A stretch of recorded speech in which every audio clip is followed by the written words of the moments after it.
प्रशांत किशोर जी कह रहे हैं कि जो भी हमारे युवा वर्ग हैं और ख़ास करके प्लान करके जो यहाँ से बिहार से प्लान करके गए हैं, चाहे वो मज़दूर वर्ग हो, शिक्षा जगत का लोग हो, स्टूडेंट हो या जो भी है, वो जो गए हैं, वो जो तमाम लोग जो आप गए हैं, वो जब आइए तो रुक जाइए और छठ के बाद रुक के अपने वोट का चोट दे करके और जन स्वराज की सरकार बना के जाइए। ये बात तक के इलेक्शन का सबसे रिकॉर्ड तोड़ वोट जो है वो इस पहले चरण में ही पड़ा है, जो साफ साफ इंडिकेशन है कि ये वोट बदलाव के लिए दिया गया है, यानी सरकार के अगेंस्ट में दिया गया है और ये जन स्वराज के लिए दिया गया है। अच्छा। क्यों? सबसे हाई क्लास का पूरे हिंदुस्तान में बेरोजगारी है बिहार में। जब उसके पास रोजगार नहीं है तो वो सरकार के अगेंस्ट में वोट करने के लिए ही निकला है और मन बना के निकला, क्योंकि यहाँ से जब इन्होंने लाठी चलाई थी बीपीएससी के स्टूडेंट पे और शिक्षकों पे, जो टीआरई के लोग थे, उनके ऊपर जब सरकार ने लाठी चलाई तो वो प्रण लेके गए थे कि इस बार हम लाठी का जवाब वोट से देंगे। पहले चरण के मतदान के बाद वोट प्रतिशत में बढ़ोतरी को लेकर के जन स्वराज पार्टी यह दावा कर रही है कि इस बार जो वोट प्रतिशत में बढ़ोतरी हुई है वो जन स्वराज के कारण हुई है और जन स्वराज को ही लोग वोट करने के लिए बाहर से लोग आए, मतलब जो प्रवासी मजदूर थे जो पलायन करके बिहार से गए थे वो लोग वापस आए बिहार और जन स्वराज को वोट करने के लिए ही रुके हुए थे बिहार में और वोट किए हैं। इसी मुद्दे पर विशेष चर्चा करेंगे। अभी हमारे साथ जन स्वराज के मीडिया प्रभारी ओबेदुर रहमान सर हैं, इनसे हम लोग बातचीत करेंगे और जानेंगे कि इस बार क्या कुछ बदलाव होने जा रहा है और दावा किया जा रहा है कि जन स्वराज की सरकार आने जा रही है। सर, सबसे पहले स्वागत है आपका। बहुत शुक्रिया और आपके माध्यम से तमाम जनता जो देख रही है उनको मेरा नमस्कार। सर, पहली बात, आप आज प्रेस कॉन्फ्रेंस में कह रहे थे कि जन स्वराज को वोट करने के लिए जो युवा आए हुए थे पलायन करके, जो बिहार से बाहर जाते हैं, वो आकर के बिहार में जन स्वराज को एक बार फिर से मतलब मजबूती से मजबूत करने के लिए इस बार आए थे और वोट करके जाएंगे इस बार। तो इस पर से कितना सत्यता, आप कितना दावा कर रहे हैं अभी? देखिए, ये बात पिछले कई महीनों से प्रशांत किशोर जी कह रहे हैं कि जो भी हमारे युवा वर्ग हैं और ख़ास करके प्लान करके जो यहाँ से बिहार से प्लान करके गए हैं, चाहे वो मज़दूर वर्ग हो, शिक्षा जगत का लोग हो, स्टूडेंट हो या जो भी है, वो जो गए हैं, वो जो तमाम लोग जो आप गए हैं, वो जब आइए तो रुक जाइए और छठ के बाद रुक के अपने वोट का चोट दे करके और जन स्वराज की सरकार बना के जाइए। ये बात वो कह रहे थे और ये चीज़ें सामने आपके नज़र भी आ गई, क्योंकि अब तक के इलेक्शन का सबसे रिकॉर्ड तोड़ वोट जो है वो इस पहले चरण में ही पड़ा है, जो साफ साफ इंडिकेशन है कि ये वोट बदलाव के लिए दिया गया है, यानी सरकार के अगेंस्ट में दिया गया है और ये जन स्वराज के लिए दिया गया है। अच्छा। क्यों? एकदम जन स्वराज के लिए दिया गया, क्योंकि जन स्वराज ने ही मांग करी थी और ये जो वोट लोग आए और इन्होंने दिया, क्योंकि सरकार ने कोई ऐसा काम नहीं किया है जो दावा ठोक रही कि प्रो इनकम्बेंसी है। प्रो इनकम्बेंसी होती तो पिछली बार भी होती, अगर प्रो इनकम्बेंसी होती तो सरकार जो रेवड़ी बांटी है ये सारी रेवड़ी नहीं बांटती। और इसमें 73% युवा वर्ग है जिसने वोट दिया है।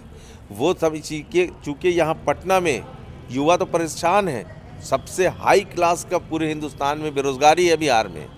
जब उसके पास रोजगार नहीं है तो वो सरकार के अगेंस्ट में वोट करने के लिए ही निकला है और मन बना के निकला, क्योंकि यहाँ से जब इन्होंने लाठी चलाई थी बीपीएससी के स्टूडेंट पे और शिक्षकों पे, जो टीआरई के लोग थे, उनके ऊपर जब सरकार ने लाठी चलाई तो वो प्रण लेके गए थे कि इस बार हम लाठी का जवाब वोट से देंगे। तो उन्होंने दिखा दिया कि हम वोट दे करके बाहर निकले बड़ी तादाद में और सरकार के अगेंस्ट में वोट किया।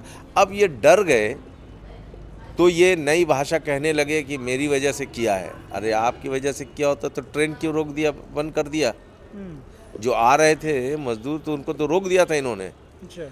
तो इसलिए ये सारी चीज़ें उनके अगेंस्ट जा रही है, सरकार परेशान है और जन स्वराज की सरकार यहाँ पर बनने वाली है। युवाओं ने अपना दम दिखा दिया पहले फेज में, सेकंड फेज में और ज़्यादा दिखाएंगे और ये जन स्वराज का ही प्रभाव है कि इतनी तादाद में नहीं निकले, सेकंड फेज में और ज़्यादा आपको इसका इफेक्ट नज़र आएगा। जन स्वराज की सरकार आप बना रहे हैं, दूसरी तरफ जब न्यूज़ चैनल्स पे बैठते हैं, एग्जिट पोल्स देखा जा रहा है तो उसमें आप लोग का तो सर दूर दूर तक कोई नाम भी नहीं है, कहीं कहीं पर तो आपको ज़ीरो दिख रहा है। देखिए, इससे पहले भी आपने ओपिनियन पोल का हाल देखा है। 400 पार का नारा भी ओपिनियन पोल में ही लगा, और पिछली बार जो सरकार बनी थी उस बार भी ये लोग 200 पार का नारा यहीं लगाए थे। अमित शाह ने 200 पार का ही नारा लगाया था। तो ये नारा इन्होंने बंगाल में भी इसी तरह का लगाया, हर जगह लगाते हैं, और ओपिनियन पोल उन्हीं की चीज़ों को दिखा भी देता है। लेकिन नतीजा आपके सामने है। और इससे पहले दिल्ली में जो सरकार बनी, एक नई सरकार बनी, उसके बारे में भी किसी ने नहीं आंका था कि वो उसको भी 0 to 3 ही दिखा रहे थे। लेकिन वो सरकार भी, तो नई पार्टी जो आती है ना, तो नई पार्टी को ओपिनियन पोल कहीं भी सही नहीं आता है, और वो तो सबको मालूम है। यहाँ बताने की ज़रूरत नहीं, जनता जानती है कि ये ओपिनियन पोल किस लिए और किसके लिए बनाया जाता है। सर, आप लोग दावा कर रहे हैं, लेकिन हर जगह पे बताया जा रहा है कि सिंगल डिजिट में जनसुराज रह सकती है, वो भी सकती है ना। वो भी कह रहा है कि कोई तो 0 ही बता दे रहा है, लेकिन सिंगल डिजिट का आकलन किया जा रहा है हर एक जगहों से। तो आपको क्या लगता है sir, single digit, double digit या ट्रिपल डिजिट तक आप लोग जा सकते हैं? हम लोग पहले फेस में ही 60 से 70 सीट जीतने वाले हैं। 60 से 70 सीट?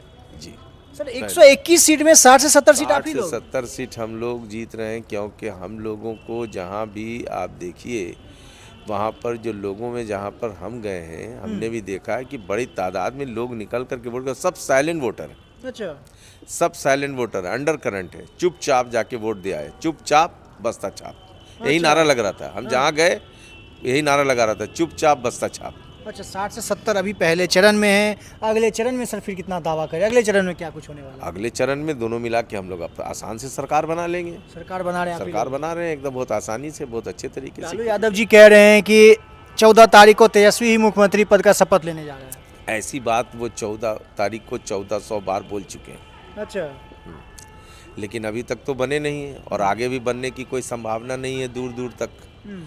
तो वो क्या लड़ेंगे, वो तिल पे क्या लड़े जो घुटनों के बल चले।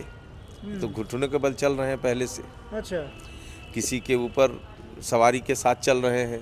12 सीट पे तो फ्रेंडली फाइटिंग कर रहे हैं। अपने ही कैंडिडेट उनका खड़ा है, एक दिन पहले उसके अगेंस्ट में गरजते हैं, दूसरे दिन जिसके अगेंस्ट में बुरा भला कहते हैं, उसी के अगेंस्ट में अपने प्रत्याशी को बैठा देते हैं। तो ये सारी चीज़ें तो जनता देख ही रही है। ऐसे हालत में अपने से कहने के लिए मैं सिकंदर हूँ, तो मैं भी अमिताभ बच्चन, उसमें क्या प्रॉब्लम। तो एनडीए और महागठबंधन कहाँ जा रही है फिर? अपोजिशन में रहेगी। अच्छा, कितना सीट का अनुमान है? एनडीए कितनी सीट पे सिमटने वाली है और अब महागठबंधन? जो बची हुई सीटें हैं उसमें वो दोनों अपना कर लेंगे, बांट लेंगे, तीनों चारों मिल करके। सरकार तो हम लोग बना रहे हैं, बाकी वो अपना बांट ले, जितनी उनको बांटनी है वो कर ले। अपोजिशन में रहना है उनको, सब लोग मिल जाएंगे, मतलब आपके कहने के मुताबिक एनडीए और महागठबंधन मिल जाएगी और विपक्ष में बैठेगी? जाहिर सी बात है कि विपक्ष में ही बैठना है उनको, पक्ष चाहे में तो जैसे हम लोग बैठे। चाहे जैसे बैठे। चलिए जी, बहुत बहुत धन्यवाद। अभी हमारे साथ जनसुराज के मीडिया प्रभारी अवैधुर रहमान सर थे। इन्होंने सीधे तौर पे कहा है कि इस बार जनसुराज की सरकार बनने जा रही है और विपक्ष में एनडीए और महागठबंधन मिल करके बैठेगी, और जो बची हुई सीट है वो उन दोनों में डिस्ट्रीब्यूट हो जाएगा। बाकी इस पूरे खबर को सुनने के बाद आपकी जो राय होगी, प्रतिक्रिया कमेंट बॉक्स में बताइएगा। मेरा नाम अंकित भारद्वाज है और आप द पब्लिक पॉइंट्स देख रहे हैं। बहुत बहुत धन्यवाद।